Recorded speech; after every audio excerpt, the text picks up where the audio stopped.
This is Sunday Morning with Bill Morton on WLUW 88.7 FM, broadcasting from Loyola University Chicago Water Tower campus.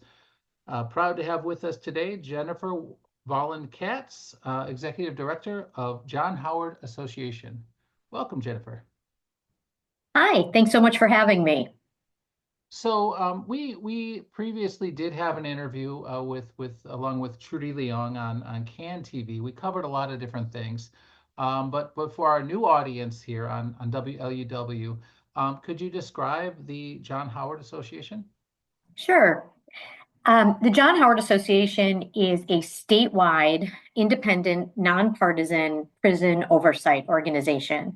We have been around in Illinois since 1901, monitoring the Illinois state prison system. We go into the prisons, we talk to the people who are incarcerated, we talk to the people who work there and to correctional administrators.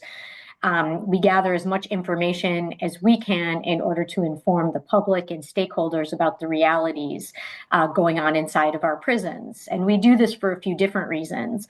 One of them being the goal of increasing transparency. We believe that prisons are pretty much our most closed system in the United States. And in order to hold government accountable for how they treat our citizens, particularly those who are incarcerated, who are cut off from sightlines, from those they love, and from the public in general. In order to create accountability, we have to have transparency. We have to understand how government is operating, how they're treating the people in custody. And we can't do that unless we go in and see for ourselves and hear for ourselves and collect information for ourselves. And the other reason is that we believe deeply at the John Howard Association that every human being should be treated with dignity and respect, regardless of what they've done or where they are. Our constitutional rights don't end at prison walls or gates, and we are there to ensure that those protections extend to the people in custody. And one way we can do that is checking for ourselves to see how they're being treated, whether they're receiving, at least constitutionally minimum levels of care that they are entitled to. So what does the Constitution state as far as care? I mean, if one looks at people's rights, if you look at the Bill of Rights, if you look at the amendments, people are to be treated. Their constitutional rights in general are to be respected, which means kind of humane care. That means they have a right to be free from excessive punishment. So it's not so much that the rights are so clearly defined, it's that when government has overstepped, that's more clearly articulated. And we have a body of law that has grown over the years through litigation, helping us piece together what's acceptable and what's not based on whether violations of the Eighth Amendment have occurred, based on the treatment people receive. So it's really identifying, unfortunately, we come at it sort of, responsively rather than proactively in terms of identifying the treatment that's really egregious and out of bounds, and then kind of working forward from there. So when someone is in custody, just an example, it's my understanding they didn't have the right to vote in the state of Illinois, and also have an ID or a driver's license. Could you tell me a little bit more about that? Yeah, and those are not constitutional rights. Those are just common sense, right? And those are things that the states are allowed to decide for themselves. So what has always been true, or what has been true for a long time, I should say, in the state of Illinois, is people who are incarcerated do not have the right to vote. But upon release from prison, your right to vote is reinstated. So, and that puts us ahead, frankly, of other states where people lose the right to vote permanently, or, it can be connected to the offense of conviction. There are different ways in which state laws have developed around that. So that's one piece, and there is a current effort to do better than the law we currently have by providing people who are incarcerated with the right to vote. So basically, people would never lose that right, regardless of whether or not they're incarcerated. If you have the right to vote, it follows you, and it's not something that gets suspended while you're incarcerated. So The second thing is, go oh, ahead. sorry. Go ahead. The other thing you mentioned is about state IDs. So there is no law entitling people to state IDs, but there's a lot of good reasons for people to have a state ID. You know, state IDs are needed to apply for a job, to apply for benefits, to apply for housing. It's just kind of an essential part of being an enfranchised citizen. And so it makes good sense to have one. And what we came to learn many years ago is how difficult it is for people to get a state ID after incarceration. And some of it are just the logistical hurdles of getting to the offices to do it, the cost involved. And some of it has to do with ability to get the underlying identifying documents that are needed to get a state ID. And so, you know, we came to the Department of Corrections and said, hey, if we're certain enough in the state of Illinois of who someone is to deny them their liberty, seems like we should be certain enough of who they are to provide them with a state ID. You know, can we do better here? And so it's kind of moved forward in fits and starts. It's a more complicated process than one would have anticipated. It requires two state agencies to work together, being the Secretary of State's office and the Department of Corrections. And there are all sorts of rules around what is an acceptable underlying identification document and how you get those. So that would be things like your birth certificate, your social security card. And people who are incarcerated often do not have those documents, not only with them in incarceration, but at all. And so you have to start the process of getting those documents while they're incarcerated. And again, it becomes administratively very difficult, and there are costs involved in obtaining some of these underlying identifying documents. So what we've sought to do is eliminate some of those costs and some of those hurdles so that people can have an ID immediately upon release. If the Department of Corrections is responsible for giving it to them, you know, that puts them in charge of getting the underlying documents and working out agreements in terms of costs of the underlying documents. So that's really the direction we've been moving in Illinois. There is what IDOC refers to as a pilot around state IDs, and that's great. But at this point, it's a small percentage of people leaving custody on a monthly basis who are leaving with the state ID in hand. So we'd like more data to be available, number one, about you know, how many people that leave on a monthly basis are eligible for a state ID, are Illinois residents. And then number two, you know, how many are getting state IDs? We know they collect this information. We'd like it to be publicly available. You know, and then number three, we can use that data to demonstrate, you know, that the rollout needs to happen more completely and more urgently so that more people are getting IDs and are leaving prison with IDs in hand so that they can use them for all the different reasons I articulated, you know, to help them get jobs and housing and benefits. So there are the basics. There's a birth certificate, there's a social security card, there's a state ID, and now they're rolling out the real ID. And normally we would go to the Cook County Board of Vital Statistics to get like a birth certificate. We would go to the Illinois Secretary of State for our state ID, and for the social security card, we go to the Social Security Administration. Um, do these departments and organizations visit the system to help facilitate that, or how does that look? What does that process look like? You know, you'd really have to talk to the people in those agencies. You know, I have an understanding. I was at the table when these conversations started many years ago between the Department of Corrections and the Secretary of State's office. I know that there have been different MOUs between the Social Security Administration and the Department of Corrections for getting Social Security cards for people in custody, and I think those have changed over the years. So, you know, but they are not conversations I'm currently a part of, and the John Howard Association is not embedded in that process with those state agencies. So I can't speak to what those conversations look like. I don't think that the other agencies go to the facilities that regularly. It's more about being in communication with the people running those pilots at the different prisons and making sure that information is shared both ways so that the IDs can be produced and then made available to people before they leave prison. So are you holding them accountable to making sure that they have what they need before they become a returning citizen?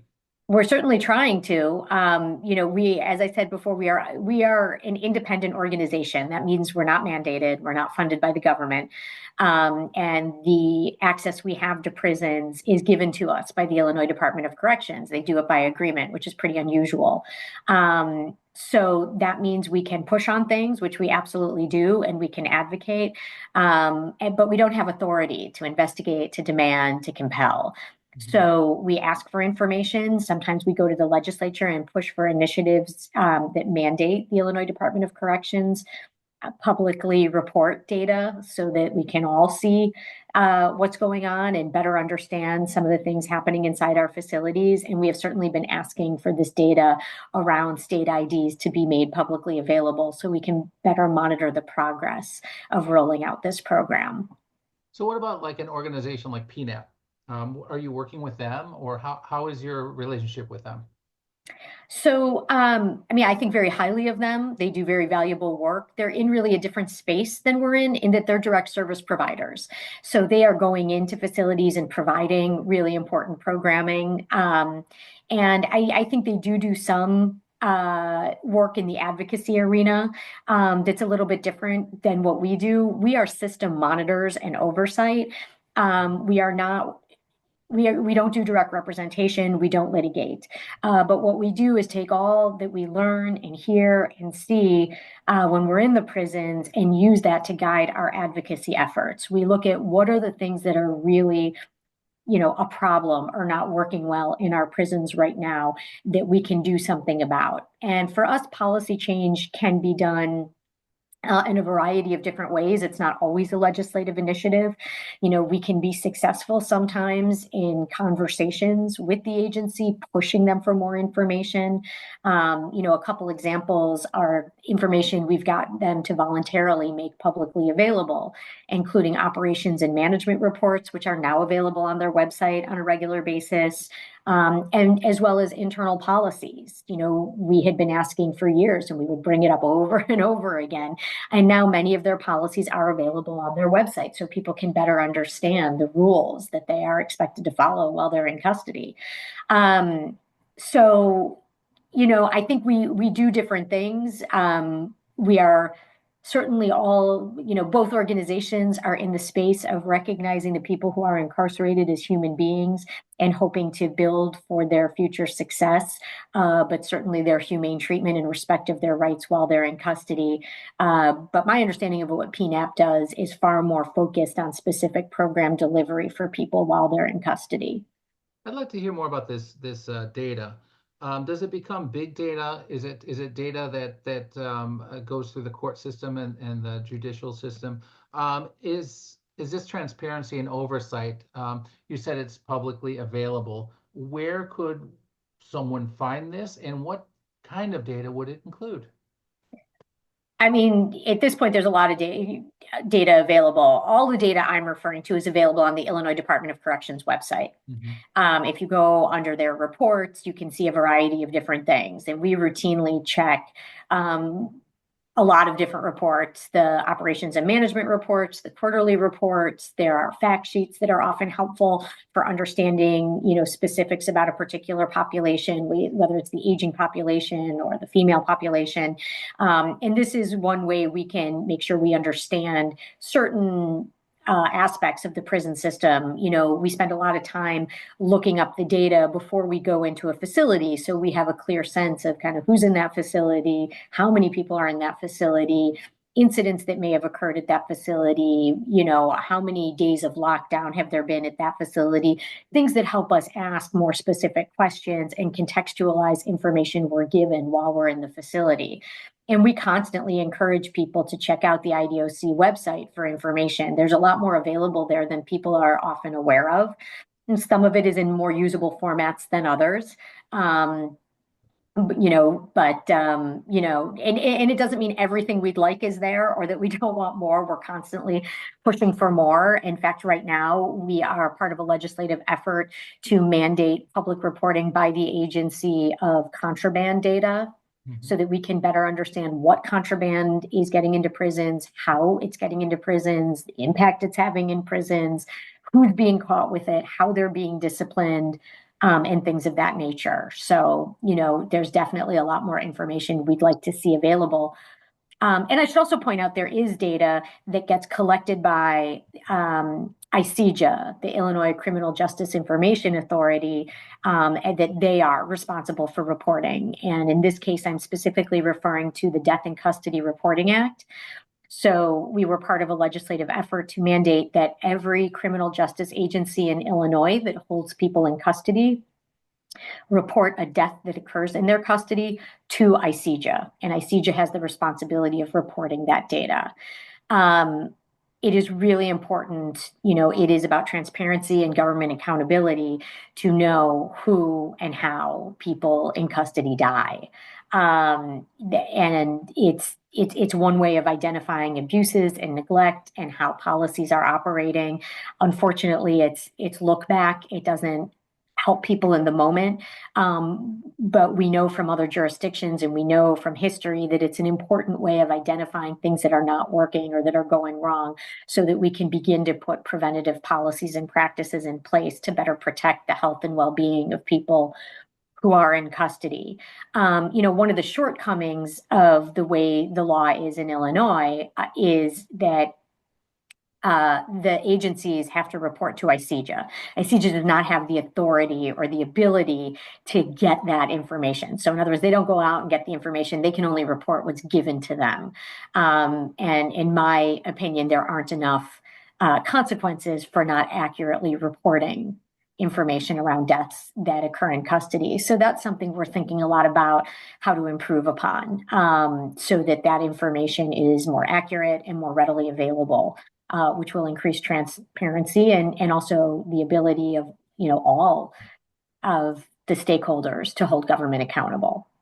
Okay, aside from the very serious abuses and neglect, how about prison conditions? We were talking about Stateville and the conditions of the water, the mold in the food, and other kinds of things, the cramped, crowded conditions during the pandemic.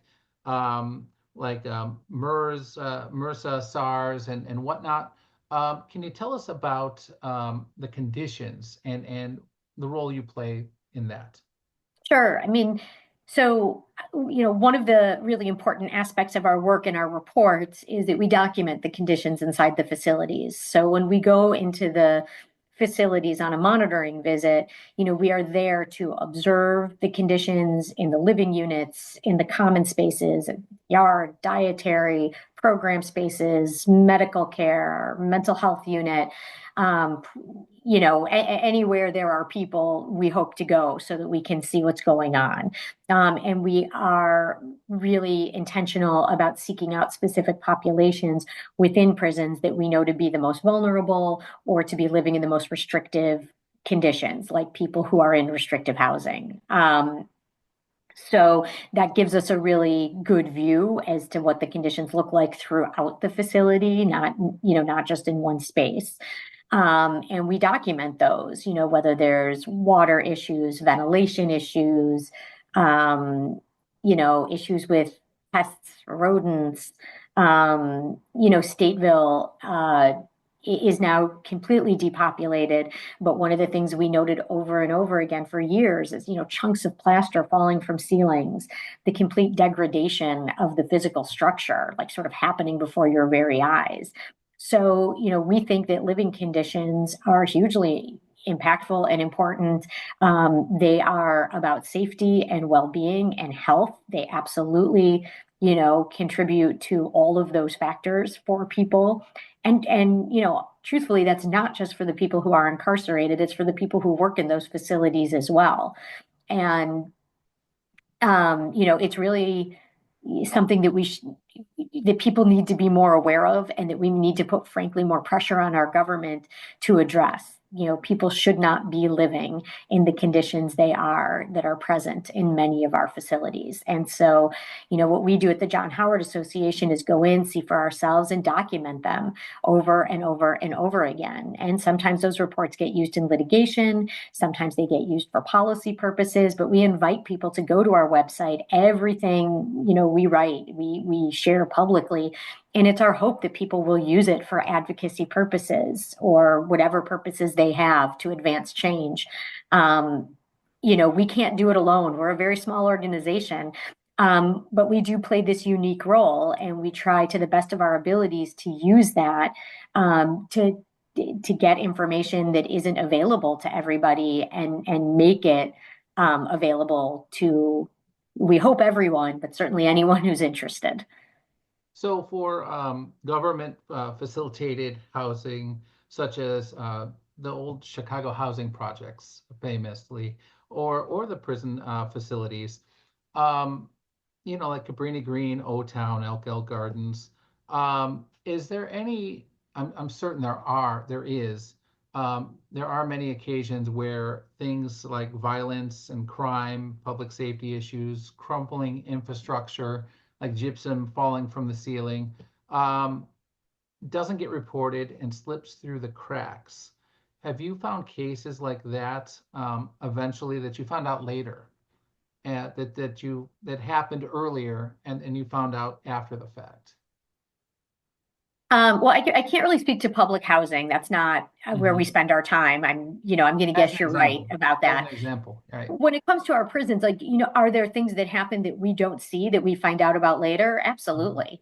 Um, Absolutely. And I think that's true of every oversight organization, even well-funded, mandated, state agencies where we have, like in the United States, there are states that actually stand up full agencies devoted to correctional oversight that function as ombudsman and system oversight.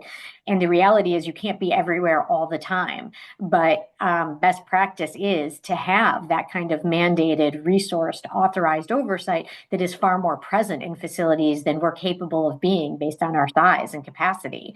The more you're there, the more you see, the more you hear, the more you learn. But I don't think there's any oversight organization can say that there isn't something that happened when they weren't there that they only learned about after the fact.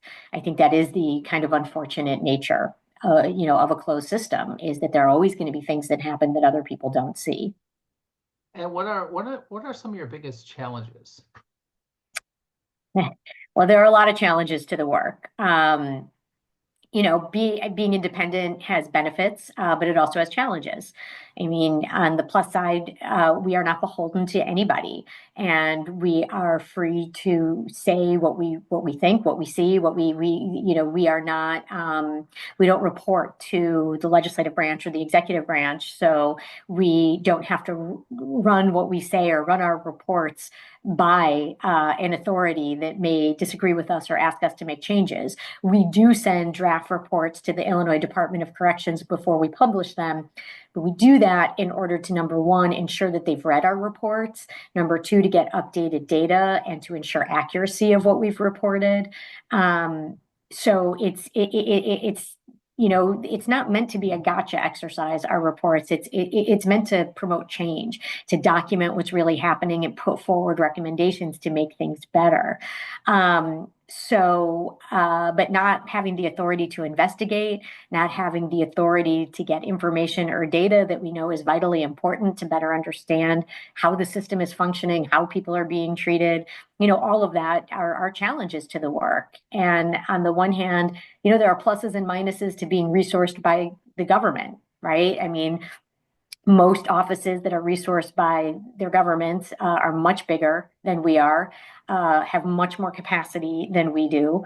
However, they are subject to the whims of government, and we are not. So, having our access dependent on a relationship of mutual respect with the Illinois Department of Corrections is a challenge. And it's the work in general, it's hard work. It can be traumatizing work. It's vitally important work that a lot of people don't understand. So that's also a challenge in it. But we think the benefits outweigh the many challenges, or at least the importance of the work does. And so we keep at it. And I believe there's enough people that understand the value and believe in the value, that explains why we're still here 124 years later. Could you tell me a success story where you overcame a challenge? Sure. Um, Let's see. One example is the medical copay people used to have to pay to see a doctor while they were in custody. So in 2012, we did a report that really focused on medical care in our prison system. And, spoiler alert, turned out people had limited access to it, and the care was really poor, is really poor to this day. Medical care in our prisons is abysmal and deeply problematic. But setting aside the quality of care, the access to care was problematic. Before people could even complain about the quality of care, they couldn't even get care. And part of the problem was having to pay $5 to see the doctor every time you had to see the doctor. And this rule was not sort of interpreted or implemented consistently across facilities. So you could be in one facility where if you had a chronic condition where you had to seek medical attention regularly, if you had something like diabetes or something where you had to have appointments for insulin or to be evaluated for certain things. In some facilities, you didn't have to pay for those appointments. In other ones, you did. The law was you weren't supposed to, but it wasn't uniform. So a lot of people were not seeking preventative care because of the $5 copay, right? When you're in prison and you have no way or limited ways of earning income, and if you're lucky enough to have a job, the income you're earning is, pennies on the dollar. And the only way you can improve your life even a little bit in terms of deprivation, access to items, food, postage to write home, all that kind of stuff, hygiene products, is through commissary, and everything on commissary costs money. You're asking people to make really hard decisions about going to the doctor versus obtaining the few items that might make their life a little bit more comfortable. And a lot of the families of people who are incarcerated are families that are economically disadvantaged. And so that money is a challenge for them as well. And you're asking them to put money on somebody's commissary account, and that money hurts the family, takes away their ability to do other things.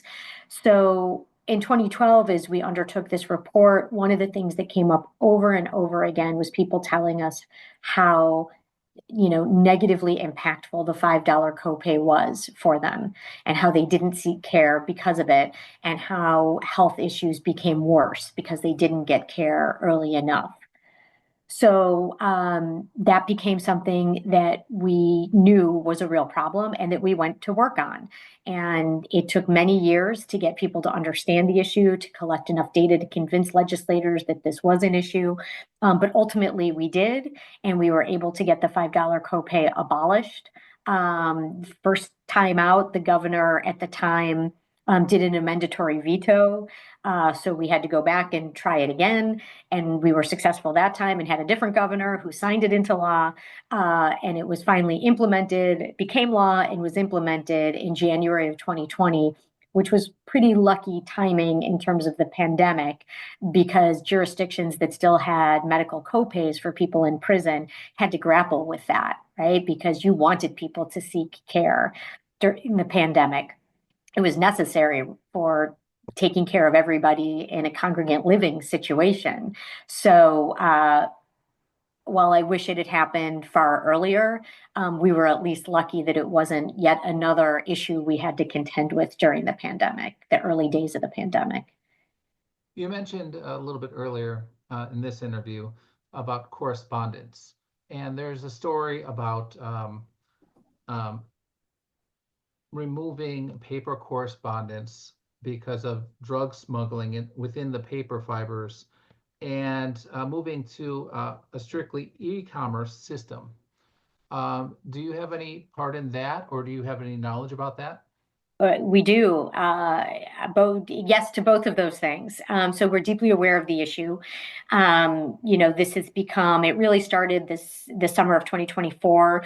A lot of claims of drug exposure or overdoses due to mail coming into the facility for people who are incarcerated. The claim was that they were soaked in drugs, or sometimes the claim was that they've been soaked in toxic substances that aren't necessarily illegal, but are harmful if smoked, things like roach spray or pesticides, things of that nature. And the claim from correctional staff has been that all of these papers soaked in either illegal drugs or toxic substances are coming in through the mail. And the reality is, there may be some of that happening, but the vast majority of contraband, all contraband, enters facilities through people. And usually it's people that work in the facilities. Sometimes it's visitors, sometimes it's delivery people, sometimes it's vendors. You have to look at all of the different people that come in and out of facilities. And we all need to be really honest that, you can't blame one party, but you can look at the breakdowns, and the vast majority of contraband does come in through people that work in the facility. And that's been documented throughout the United States. That's not unique to Illinois. So, there's a couple things here to think about from a policy perspective. Number one, if you take away physical mail, are you stopping the problem that the claim is it will stop, right? If you're saying that all the contraband is coming in through mail, and so you're going to get rid of physical mail to stop it, is that really what's going to happen? And the evidence is pretty clear that no, it's not what's happening, and you're not going to get rid of the problem by doing that. And the other piece of the equation is, what does physical mail mean to people who are in custody? And the answer is, it means a lot. It means a lot to the people in custody. It means a lot to their families. And not only is there sort of sense memory and emotion tied to getting the original letter that someone has sent to you, there's the ability to keep it. There's someone in my office who I work with who has shared with us the importance of a particular letter his grandmother wrote to him while he was in custody. And at some point, his cell was tossed and that letter was destroyed. And this was after her passing. And he has talked to us about the emotional toll that took on him, that letter, had really deep meaning to him. And it was a letter of encouragement and love that he held on to, and saw him through some difficult times. And having that destroyed was incredibly painful for him. And so if you think about never even being able to hold a letter like that, let alone keep a letter like that, it's really painful for people. So to create a pain point when you're not getting the benefits, of protecting people from drugs or toxic substances, just doesn't make any sense. And so we have been part of an effort to basically make communications for people in prison, to codify it as a right, not a privilege. And that would include getting physical mail unless there is, strong evidence to suggest that the physical mail coming in is harmful to people because it's either soaked in illegal drugs or a toxic substance. But basically the agency having to prove that before just taking mail away. And the other thing we're involved with, which I mentioned early on in our conversation, was collecting data on contraband. So one of the things that occurred to us is a sensible way to have this conversation is to ground it in fact and data. And we don't have that information available to us. So we need to compel the agency to collect and report information about what contraband is getting in, how it's getting in, where in the facility it's been identified. I think that will help the conversation about mail for people who are in custody if we can ground it in facts and data instead of speculation and accusation. And speaking on that, that's the next topic I wanted to get into, is what information you have on the contraband, but also are you looking at specifically the facilities and the staff, or are you looking at the incarcerated as well, as far as organized crime, prison gangs, and the contraband? We really, we're not looking at anybody. We don't have frankly, you would need investigative authority to be able to really hone in on that. And we certainly hope that those with investigative powers are looking at all those issues. But what we can do as independent oversight is take in as much information as we can. We can talk to people in the facilities, and that means talking to the people who work in the mailroom, talking to the people who receive mail, talking to community outside of prisons about, the impact this is having on families and loved ones and outside supports.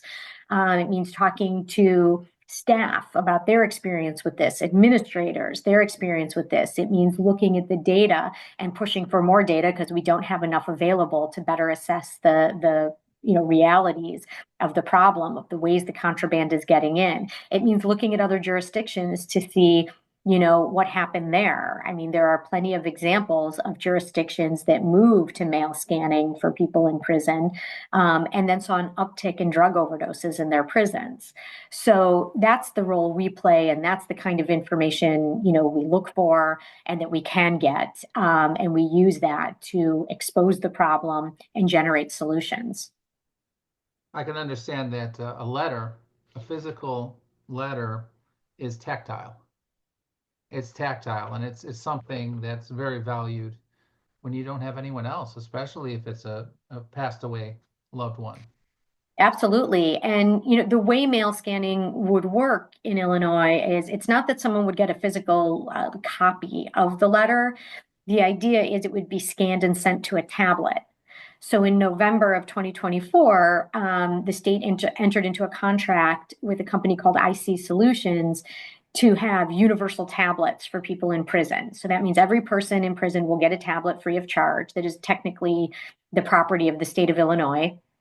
And these tablets will be able to do a variety of different things. And one of them is messaging. And the other is, if activated and if added to the contract, there's a provision that would allow scans to be made available on the tablets. So the mail would be scanned and then, show up on the tablet, much the same way an email would, or an electronic message. So, what that means is, not only do you not have that letter to hold and touch, as you point out, it also means you can't keep it. Things don't live indefinitely on tablets.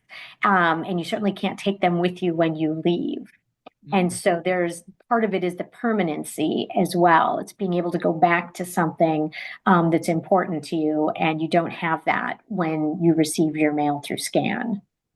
Just a point of curiosity. I was watching a YouTube video, and they were talking about technology and the different devices in prison systems, and the casings of the televisions, the casing, I guess maybe of an Xbox or something like that they have there, were all clear, so you can see the insides of it. In your experience, have you seen these things? Yeah, they're And, very common in prisons. and what kind of devices are there for recreation or communication? Yeah, I mean, I know we have some Xboxes in our juvenile system. I'm not aware of any, maybe in the day rooms at some of our minimum security prisons, but I'm really skeptical. I'm not recalling off the top of my head if that's the case or not. But yeah, no, TVs and things like that have clear casing around them to see that it's considered a security precaution and very common in carceral settings. And then what about communication? Is there internet in there? What does the phone access look like? So the new tablets are supposed to have phone calling capability. And along with having universal tablets, you need the technological infrastructure for those tablets to work. And that's proving to be a bit of a challenge for the prison system, which is not unexpected because many of the facilities are really old. When you have a facility built in the 1870s, which Pontiac Correctional Center fits that description, it didn't anticipate internet or Wi-Fi capability. So they're having to retrofit a lot of the prisons in order to make the tablets functional. I think that's proving to be complicated and costly. So I think that is definitely still in progress. And I think even once it's been installed in a facility, there's still work that has to go into making sure it's reaching all of the living units, that it is doing what it's supposed to do. And all of that kind of stuff. So that's very much, it's something they're aware of. It's something they're working on. And it's definitely problematic, but it's something that folks are aware of. So how many facilities are there in the state of Illinois, and how full are they? Are they to capacity, or are they not very full? So the way facilities are counted differs throughout Illinois, and that seems kind of crazy, but it's true. So we typically talk about 34 facilities run by the Illinois Department of Corrections, and depending on how you count them, 27 or 28 secure facilities. So there are work camps, there's adult transition centers, there are places that are run by the Illinois Department of Corrections or are contracted out to the Safer Foundation to run, like two of our adult transition centers in Chicago, North Lawndale and Crossroads. They are technically IDOC facilities, but run by the Safer Foundation. So yeah, so we really think about the 28 secure facilities. And I'm sorry, what was the second part of your question about the facilities? The capacity, if they're full or not, and how many, well, you already answered how many there are. Yeah. So, one of the really good things we've done in Illinois is bring down our prison population. So back in about 2013, we reached a high of close to 50,000 people in our prison system. The prisons were really overcrowded and made, horrible conditions even worse and really threatened, increased the threat to safety and well-being of people who were in custody. Today, we're looking at around 29,000 people in our system. Operational capacity is another number that's really hard to hone in on. So from a conservative estimate of publicly available information, our system is designed to hold around 42,000 people. And as I just said, we have about 29,000 people in our facilities. So we are not overcrowded. In fact, there's opportunity to close a lot of the facilities. And last spring, the governor announced closure of Stateville and Logan correctional centers, along with rebuilds of those facilities. But we have been pushing for more closures and without any rebuilds attached to them. We simply don't need all the facilities we have. They are expensive to run, and many of them are decrepit and inhumane and unsafe for human habitation. And that applies to the people who are incarcerated and the people that work in the facilities. We continue to run prisons we don't need at great expense and frankly, at some peril to human life. And there's simply no reason for that. Go ahead. Oh, sorry. I was going to say, and the main objection really is prisons are a place where people work. And for some of the communities that our prisons are in, the prisons are often, the largest employer in that town. And that's a reality. And I think that's something we have to think about critically. I think those are communities that deserve investment, that deserve opportunity. But that opportunity doesn't need it to be provided by the Department of Corrections. And I also think we make a mistake when we ask corrections to think about what industries are appropriate for those places to replace prisons. That is not the job of the prison system. That's the job of the Department of Commerce and Economic Opportunity. So I think there needs to be more stakeholders involved in these conversations and looking at the issue. You don't keep a prison open to provide jobs for people. But you need to think about the health of that community. And so figuring out what industry does make sense and offering trainings for people, helping people to pivot so that you don't hurt people is really important. And we should be doing that for all of our communities in Illinois, right? Helping to keep them healthy and vibrant. We want all citizens to be successful. However, we shouldn't be doing it by running prisons that we don't need, which are, it's both morally reprehensible and economically unsound. That is just wasting hundreds of millions of dollars, quite frankly, that we could be better investing in the health and safety of our communities and citizens. Some people call it prisons for profit. So who runs the industrial complex? I think it depends on who you talk to. The idea of the prison industrial complex is that there's a lot of money that a lot of people, a lot of companies make money off of prisons, and that is the reality. We do not have, when you talk about prisons for profits, you're talking about sort of prison as an industry. Mm-hmm. But in there, you also have prisons that are for profit in a different way, which is prisons that are run by private corporations. Mm-hmm. We do not have those in Illinois. That is one thing. State law has made it so that all of the prisons run in Illinois as part of the state system are run by the state of Illinois. But we have vendors, private vendors, for-profit companies that run some of the services.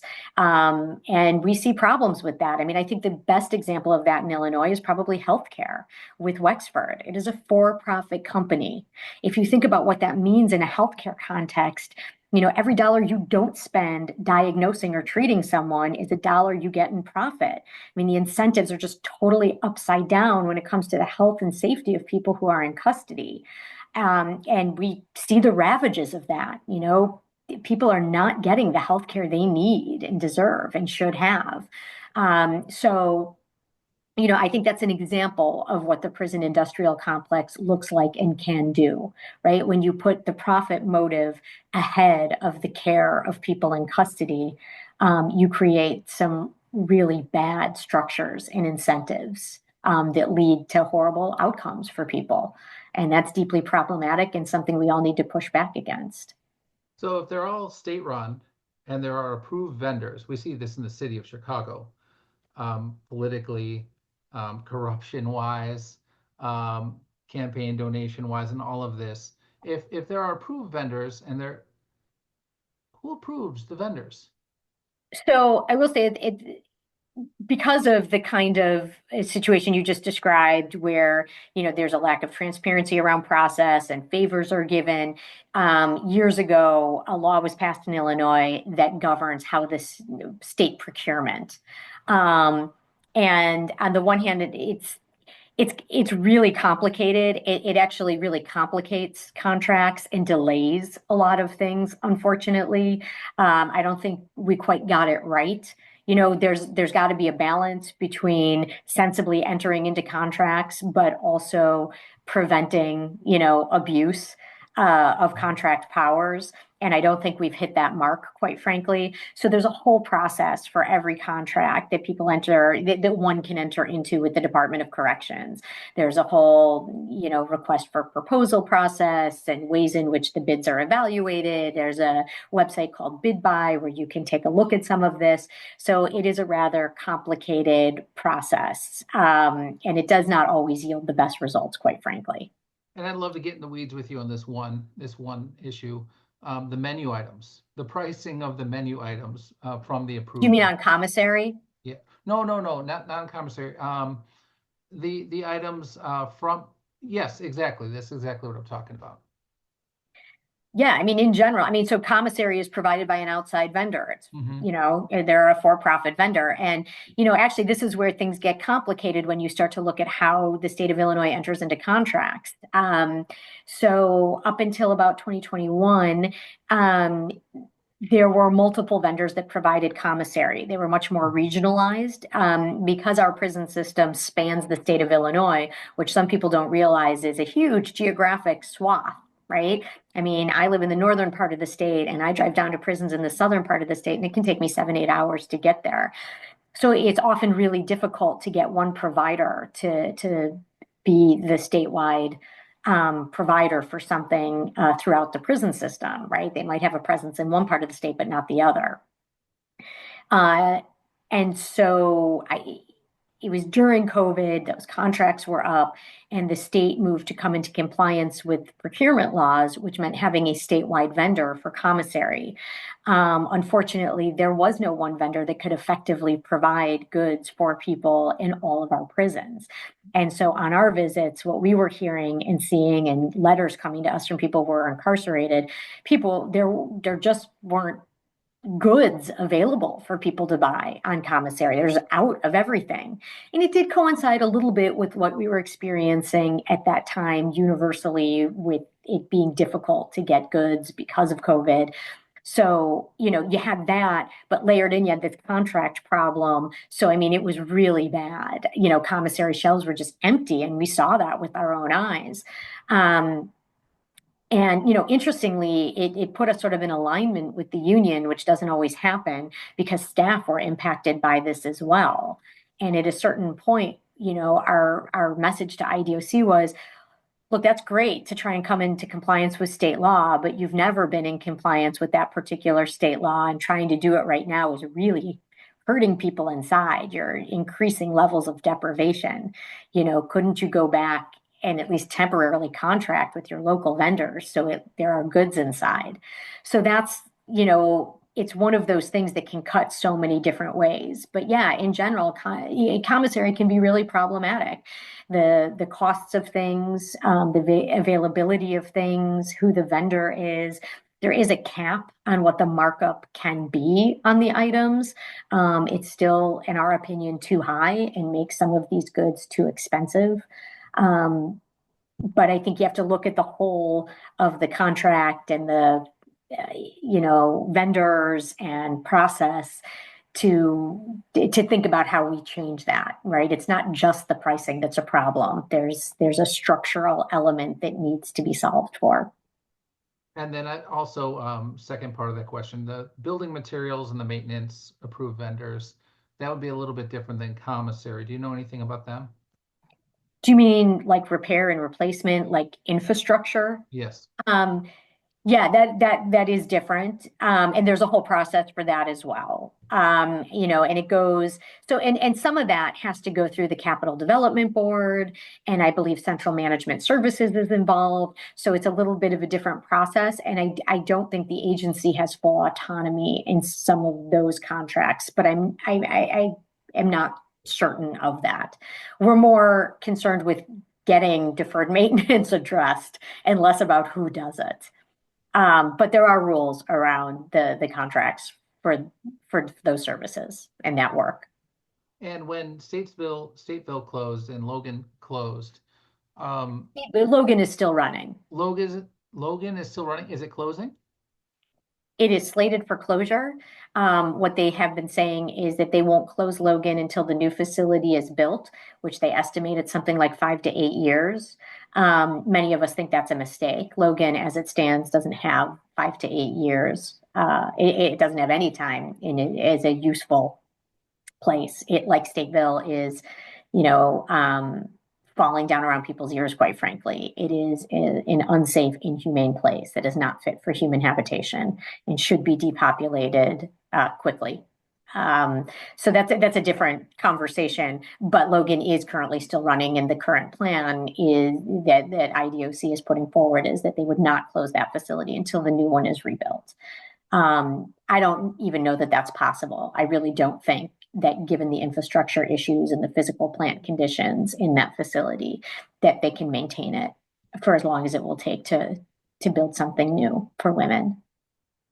Okay, and then Stateville, we were discussing in an earlier interview with a creative writing group that went into Stateville very often and worked with those incarcerated there. And she could not find out where her students went. Do you know, were you informed as to where they went when Stateville closed? Not until after the fact. I don't think anybody does. I mean, the way transfers work, and DOC will tell you it's their policy based on safety and security, is they do not give information about transfers to anybody until the transfer is complete. So it is not surprising that it happened like that.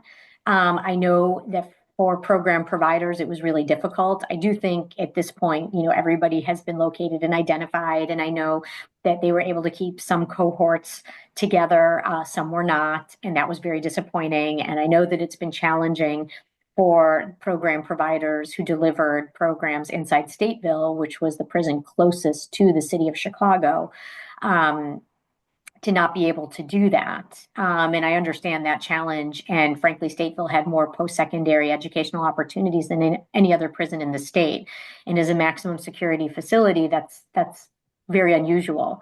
But I think it's important for people to understand that, number one, not everybody got to participate in that programming. In fact, it was a fairly small number of unique individuals that got to participate in a variety of those programs. And so the majority of men housed in that facility weren't able to participate in the programs. And the other thing that's important to understand is, at the same time that these great programs were available to people in Stateville, and they really are fantastic programs by many universities, and I commend all of them for the delivery of the service, but also what it takes to get those programs up and running inside prisons. It's a lot of work. And you have to get a lot of stakeholders to buy in and support you. And so, increasing the amount of work that has to be done. But at the same time, the conditions in Stateville were such that even with great programs, you have to think about the physical conditions people live in every day. And those conditions were unsafe and inhumane. And so, our hope is that all of those programs are able to be delivered in other facilities. And we certainly understand the geographic challenges with that as a group that travels around the state of Illinois going into all the prisons to monitor them. We know that if you are based in the Chicago area, getting to a lot of the prisons is difficult. They're far away. So, our hope is that those pathways become available, that there are more resources available for program delivery, that we can get more local programs, universities, community colleges, volunteer programs engaged and bring more of that into the prison. So there's a lot of different things that we hope will happen to make it easier for program delivery, but also offer more opportunities to the people inside, because that is, it's really important and it's something that needs to happen. There's not nearly enough programming for people inside of our prisons. So the cohorts and the organizations had no idea at that point, and for quite a while, from my understanding. How about the family members? I think it's the same thing. I mean, families are not alerted until after the transfer is complete. They may know that their loved one is going to be transferred, but not to where. And, there's a lot of complications that happen with notification, phone lists following people so they can call immediately. And there were definitely pain points as they depopulated Stateville, from what we understand. Yeah, it was really unfortunate. And are there any House bills in the works right now? So I'm so sorry about this, Bill, but my understanding was we had an hour. Okay. And I've got something else. I have an obligation. I'm already a couple minutes Sure thing. late Let me to. just do the outro then. Okay, And then we'll get this going. Maybe next time we can talk about the House bills. There's quite a bit. And thank you so much, by the way. absolutely. Okay. Thank you. Yeah, okay, let's do this. Let's get this going. Thank you so much, Jennifer Vollen-Katz of John Howard Association, for joining us today. Thank you for answering all of our questions. I really appreciate it, including my curiosity. We are here on Sunday morning with Bill Morton on WLUW 88.7 FM, broadcasting from Loyola University Chicago Water Tower campus. Thank you.